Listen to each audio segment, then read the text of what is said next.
নমস্কার, দেখছেন কলকাতা টিভি। আপনাদের সঙ্গে এই মুহূর্তে রয়েছে আমি অভিক। শুরু করছি সংবাদ সারাদিন। অবশ্যই পেহেলগামের দিকেই নজর রাখবো, কারণ পেহেলগাম কাণ্ডের পর এবার অপারেশন সিন্দুর, ভারতের এই প্রত্যাঘাত পাকিস্তানের ওপর।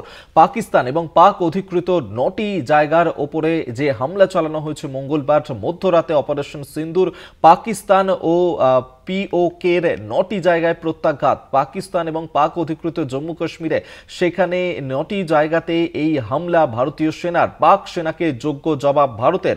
অপারেশন সিন্দুরের পরেই গোলাবর্ষণ চালানো হয় মধ্যরাতে। ভারতীয় সেনা বায়ু ও নৌসেনা যৌথ অপারেশন চালায়। সেই ছবি এই মুহূর্তে দেখাচ্ছি আপনাদেরকে, যে তীব্র আওয়াজ সেখানে হয় এই হামলা অভিযান চালানোর সময়। পেহেলগাম কাণ্ডের বদলা নিতেই ভারতীয় সেনার তরফ থেকে এই জবাব, প্রত্যাঘাত ভারতের।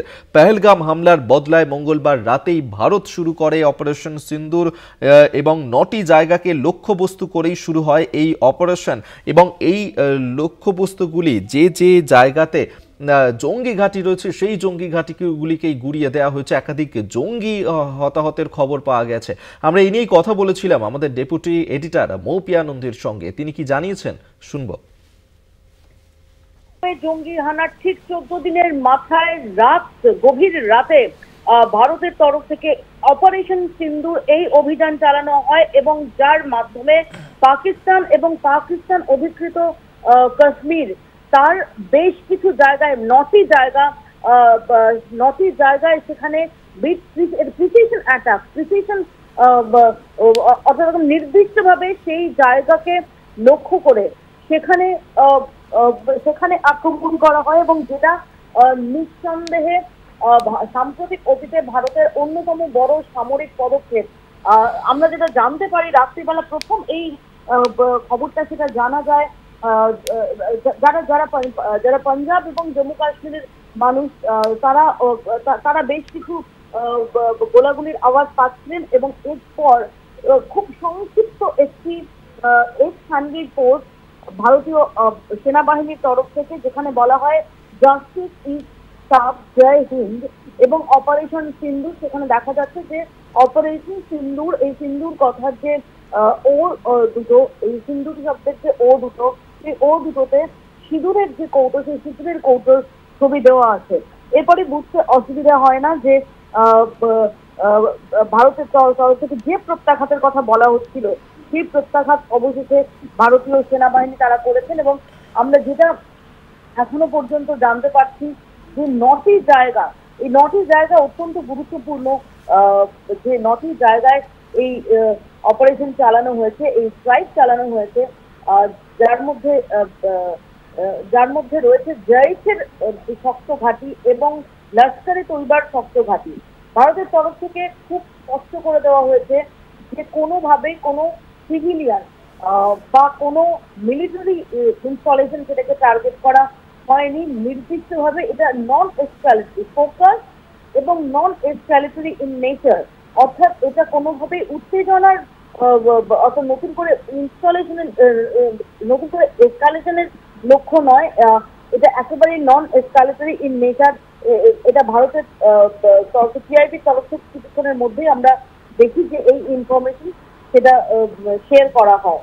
এবং এর পাশাপাশি আমরা যেটা দেখতে পাচ্ছি যে এরপরই পাকিস্তান রীতিমতো পাকিস্তান বুঝতেই পারেনি যে এরকম ভাবে, যখন আমরা দেখছি যে আজকে যখন মক ড্রিলের মহড়ার জন্য গোটা দেশ জুড়ে প্রস্তুতি, এবং যখন সবাই মক ড্রিলের দিকেই তাকিয়েছিলেন যে মক ড্রিল তাহলে কি কোনো সামরিক পদক্ষেপ তার পরবর্তীকালে নেবেন, গতকাল রাতেই যে এই ঘটনা ঘটে যাবে এটা কিন্তু কেউ ভাবতে পারেননি। এবং আমাদের বাহিনী প্রিসিশনের সঙ্গে এই অপারেশন সেটা চালিয়েছেন, এবং এখনো পর্যন্ত বেশ কিছু জঙ্গি হতাহতের খবর পাওয়া যাচ্ছে। এবং যেমনটা আমি বলছিলাম যে এই যে জায়গায় এই স্ট্রাইক চালানো হয়েছে সেটা খুবই তাৎপর্যপূর্ণ।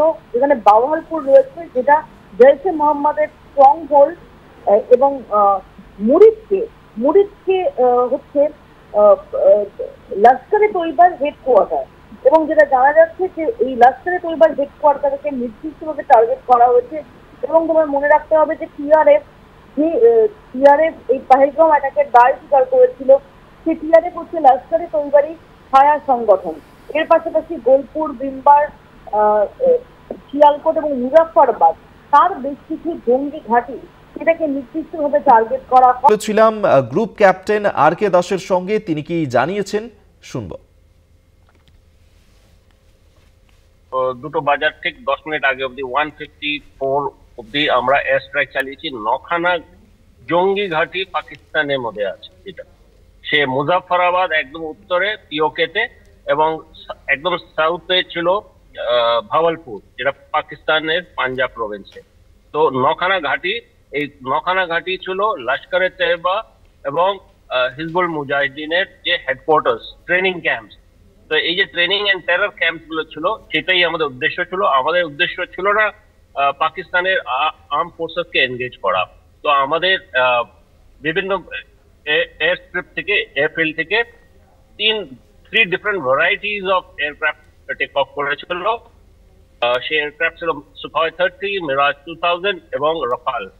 আর আমরা প্রিসিশন গাইডেড মিসাইল ইউজ করে এই অপারেশন সিন্দুর এর আন্ডারে যে আমরা স্ট্রাইক গুলো করেছি, এক্সাক্ট লোকেশনে গিয়ে ওগুলো স্ট্রাইক করেছি এবং সেই যে টেরর ক্যাম্প গুলোকে একদম গুড়িয়ে দিয়েছি। তো আমাদের উদ্দেশ্য ছিল to destroy the terror camps and not get into a war with Pakistan arm forces. কিন্তু এই আমাদের যে এয়ারক্রাফট গুলো ছিল সেগুলো এখন ফিরে এসছে একদম সুরক্ষিত, পাইলটস এন্ড এয়ারক্রাফট। এই অপারেশন সিন্দুর, আমরা এই নিয়ে আরো কথা বলেছিলাম আমাদের পলিটিক্যাল এডিটর আশিস চট্টোপাধ্যায়ের সঙ্গে। তিনি কি জানিয়েছেন এই অভিযান সম্পর্কে শুনবো। এখনো পর্যন্ত যেটা জানানো হচ্ছে ভারত সরকারের পক্ষ থেকে, সেটা হচ্ছে 80 জনের বেশি সন্ত্রাসবাদী জঙ্গি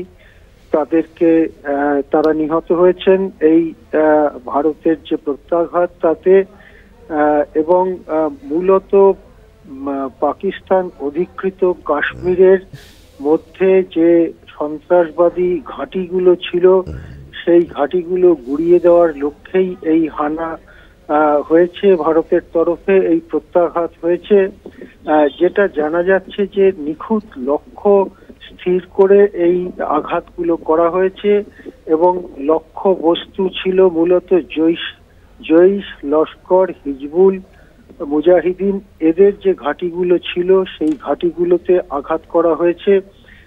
যেখান থেকে লঞ্চ প্যাড ছিল, যেখান থেকে এই সন্ত্রাসবাদীদের কাজকর্ম চালানো হতো, সেই জায়গাগুলো এবং ট্রেনিং সেন্টার যেখানে এদের প্রশিক্ষণ দেওয়া হতো সেই জায়গাগুলোতে আঘাত করা হয়েছে।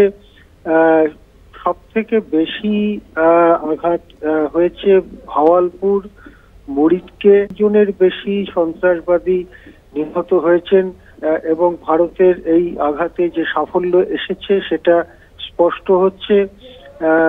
পাকিস্তানে এবং পাকিস্তান নিয়ন্ত্রিত কাশ্মীরের নানান ঘাঁটিগুলোকে আঘাত করেই লক্ষ্য করেই এই আঘাত হানা হয়েছে। এটাই ভারতের প্রতিরক্ষা মন্ত্রকের তরফে সূত্র মারফত জানা যাচ্ছে।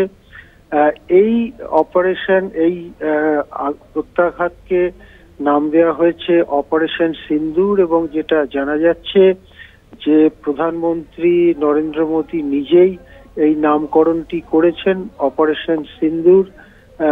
এই প্রত্যাঘাতে মূলত 9টি সন্ত্রাসবাদী ঘাঁটিকে লক্ষ্য করা হয়েছিল।